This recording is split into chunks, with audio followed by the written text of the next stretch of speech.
नमस्कार दोस्तों। तो ये वीडियो उन विद्यार्थियों के लिए है जो नेट जेआरएफ पॉलिटिकल साइंस में तैयारी कर रहे हैं।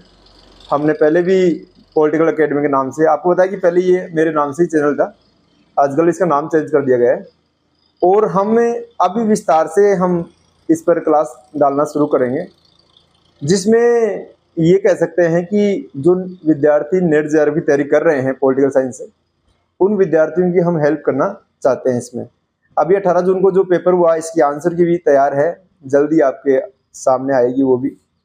हम ये कह सकते हैं कि इसके माध्यम से कि ये अभी जो एनटीए नेट का और नीट का मामला चल रहा है, आप न्यूज में काफी देख रहे हैं इसको।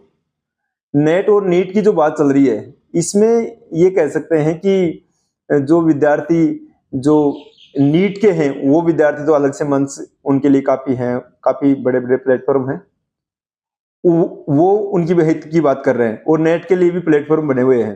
तो मेरा ये जो चैनल है ये आपको बताया कि नेट जेआरएफ पॉलिटिकल साइंस के लिए समर्पित है।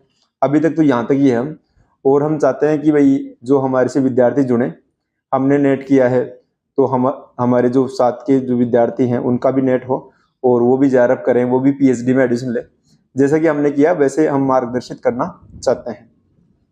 दूसरी बात यह है कि ये जो अभी 18 जून को जो पेपर हुआ है उसके बाद में काफी विद्यार्थियों के ये मैसेज आ रहे थे कि सर अब ये पेपर कब होगा। तो देखो इसके अभी लेटेस्ट अनाउंस तो कोई हुआ नहीं है, न्यूज इसकी कोई आई नहीं है, नोटिफिकेशन इसका कोई आया नहीं है। कुछ विद्यार्थी, कुछ मैं स्कॉलर से बात कर रहा था, पीएचडी स्कॉलर से, वो ये कह रहे थे कि ये दोनों सेशन को मर्ज कर देंगे, जून और दिसंबर को, जून और दिसंबर एक साथ हो सकते हैं। कुछ ये कह रहे हैं कि एनटीए में अभी ये चल रहा है, चेयरमैन हटाया, नया चेयरमैन बन गया है। तो ये जो सारी बातें हैं, ये इसके चलते हमारा जो विद्यार्थी है जो नेट की तैयारी कर रहा था, जो पेपर देख रहा है, वो काफी डिस्टर्ब हो रहा है। तो मैं उन विद्यार्थियों से यही कहना चाहूंगा कि आप अपना जो अध्ययन है वो नियमित करें। अगर आपका अध्ययन नियमित नहीं रहेगा तो आपकी जो तैयारी है वो कहीं ना कहीं प्रभावित होगी, और आपकी तैयारी प्रभावित होगी इसका मतलब ये कि नुकसान तो आपको होगा। ठीक है, तो इसलिए मैं ये कहूंगा कि लगातार आपने जितना किया है, देखो तैयारी करना बड़ी बात नहीं है, तैयारी को एग्जाम तक लेकर जाना और वो क्वेश्चन करके ओमार शीट भर देना वो बड़ी बात है। तो ये जो गैप है, ये जो शांति काल है, ये जो बीच में हमें मिला है गैप, उसमें आप इन सारी चीजों को इंप्रूवमेंट करो जो आपकी छूट गई है, पहली बात। दूसरी बात यह है कि जो विद्यार्थी ऐसे हैं जिनकी एकदम अच्छी तैयारी थी, उनका तो जेआरएफ ही हो जाता, उन विद्यार्थियों को मैं यही कहूंगा कि वो लगातार पढ़ते रहें। अगर आप नियमित अध्ययन नहीं करोगे तो आपका 1-2 नंबर से जेआरएफ रह जाएगा, फिर आप ये कहोगे कि सर ये क्या हुआ हमारे साथ। तो इसलिए नियमित अध्ययन करते रहें। कोई भी पॉलिटिकल साइंस से रिलेटेड कोई भी आपकी प्रॉब्लम है उसको हम यहाँ डिस्कस कर सकते हैं। हमने पॉलिटिकल एकेडमी के नाम से यूट्यूब चैनल बना रखा है, साथ में इंस्टाग्राम भी बना रखा है, वहाँ आप जुड़ जाइए हमारे से, और साथ में टेलीग्राम का लिंक भी हम डाल देंगे वीडियो के कमेंट में। तो ये सारी चीजें मैं इसमें डिस्कस करना चाह रहा था। और ऐसे विद्यार्थी हैं जो नेट जेआरएफ करना चाहते हैं पीएचडी में, जिनका एडमिशन नहीं हुआ है, या फिर जेआरएफ कर चुके और पीएचडी में एडमिशन लेना चाहते हैं, तो वो विद्यार्थी भी हमारे से जुड़ सकते हैं, जिससे हम क्या कर सकते हैं, हम उनको गाइड कर सकते हैं। अब मैं थोड़ा सा और इसमें अलाउंस करना चाहूंगा कि आगे इस चैनल के ऊपर मैं प्रयास करूंगा कि लगातार, जैसे मैंने कॉन्स्टिट्यूशन की पूरी सीरीज इस पर डाल रखी है, तो आगे कॉन्स्टिट्यूशन की सीरीज डाल रखी है, ऐसे ही पूरे नेट जेआरएफ की सीरीज है वो भी मैं डालना चाहता हूँ। मैंने कुछ टर्मोलॉजी जो सिलेबस के अकॉर्डिंग टर्मोलॉजी है उनको भी मैंने बनाने का प्रयास किया है, तो वो भी आप देख सकते हैं। ठीक है, देखो लगातार आप करते रहोगे, इंप्रूवमेंट करते रहोगे खुद को, तो काफ़ी चीज़ें आसान हो गई। हमने भी जब हमारा भी पीजी के पहले, मतलब मेरा जो पीजी है, जो पोस्ट ग्रेजुएशन है, एमए है, उससे मतलब एमए प्रवेश के साथ ही नेट क्लियर हो गया था। 2016 में मैंने एडमिशन लिया और 17 में हमारा क्लियर हो गया। ठीक है, और 18 में पीजी कंप्लीट हुआ।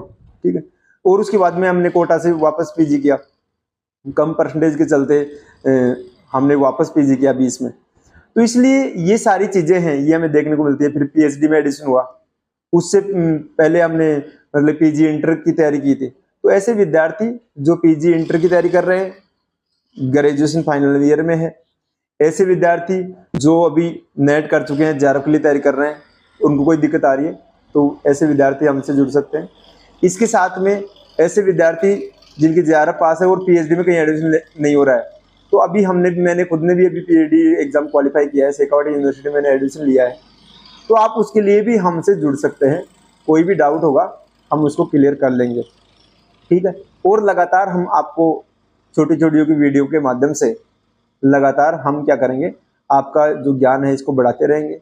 और सब्जेक्ट की हम बात करें तो ये जो सब्जेक्ट है लगातार धीरे धीरे इसमें डेप्थ बढ़ती जा रही है। पिछले करीबन 10 साल से मैं इस सब्जेक्ट से जुड़ा हुआ हूँ और काफ़ी लंबे अध्ययन के बाद में मैं ये कह सकता हूँ कि कोई भी व्यक्ति पूर्ण नहीं होता है 100%। इसी आज तक कोई 100% इसमें मेरिट गई भी नहीं है। स्कूल के विद्यार्थियों के बोर्ड के एग्जाम में 100% आना अलग बात है और नेट जेआरएफ और पीएचडी के एग्जाम पास करना अलग बात है, असिस्टेंट प्रोफेसर की तैयारी करना अलग बात है। तो ये जो सारी चीजें हैं ये अलग अलग पैनल के ऊपर अलग अलग तरीके से लागू होती है। तो हम सबको इकट्ठा ना करके, सबको एक जगह शामिल ना करके हम अलग अलग स्तर पर काम करें। अभी हमारा नेट जेआरएफ का ही है सेगमेंट और मैं चाहता हूँ कि नेट जेआरएफ ही हो लोगों की, वो जैसे हमने किया है वैसे आपका भी हो। और पीएचडी में आप एडमिशन लो, आपकी फेलोशिप चालू हो जाएगी तो आपकी ऐसे कहते हैं कि बेरोजगारी में, बढ़ती बेरोजगारी में काफी आप अच्छा कर पाएंगे। 5 साल तक आपको पीएचडी के साथ फेलोशिप मिलेगी तो ये फेलोशिप आपको बहुत ही मतलब कि सुखद एहसास करवाएगी। और इस फेलोशिप के टाइम पर आप आईएएस की तैयारी कर सकते हो, आरएस की तैयारी कर सकते हो और खूब सारी अपॉर्चुनिटी है, या फिर बाद में जो असिस्टेंट प्रोफेसर बन सकते हो। तो ये सारी चीजें हैं इस मंच के माध्यम से मैं डिस्कस करना चाह रहा था, ठीक है। और मैं एक बार फिर से अपील करना चाहता हूँ कि आप जो नेट की तैयारी कर रहे हो और आपका 18 जून को एग्जाम हुआ है, उसकी आंसर की आपने मिलाई होगी, उसकी स्कोर को चेक किए, कौन सा भी क्वेश्चन गलत हुआ, कौन सा क्वेश्चन सही हुआ, उसको आप इंप्रूवमेंट कीजिए। आपके कितने क्वेश्चन राइट हैं, कितने क्वेश्चन रॉन्ग है, इसको आप इंप्रूवमेंट कर सकते हैं। इसके साथ में जो आगामी जो ये एग्जाम होगी ये जल्दी या तो दोनों सिरे को एजे कर लेंगे या फिर बाद में हम ये वीडियो लेकर आ जाएंगे और वो बता देंगे आपको कि कौन सी डेट को कैसी एग्जाम हो रही है। टेस्ट सीरीज के ऊपर भी काम चल रहा है तो वो टेस्ट सीरीज आप ज्वाइन कर सकते हैं। साथ में यूट्यूब पर लगातार हम डालते रहेंगे वीडियो, तो यहाँ आप देख सकते हैं। तो ये सारी चीजें मेरे को डिस्कस करनी थी, इसलिए मैंने ये वीडियो बनाया है। बाकी हम जल्दी आंसर की का वीडियो लेकर आएंगे और आपके साथ रूबरू होंगे। नमस्कार, धन्यवाद।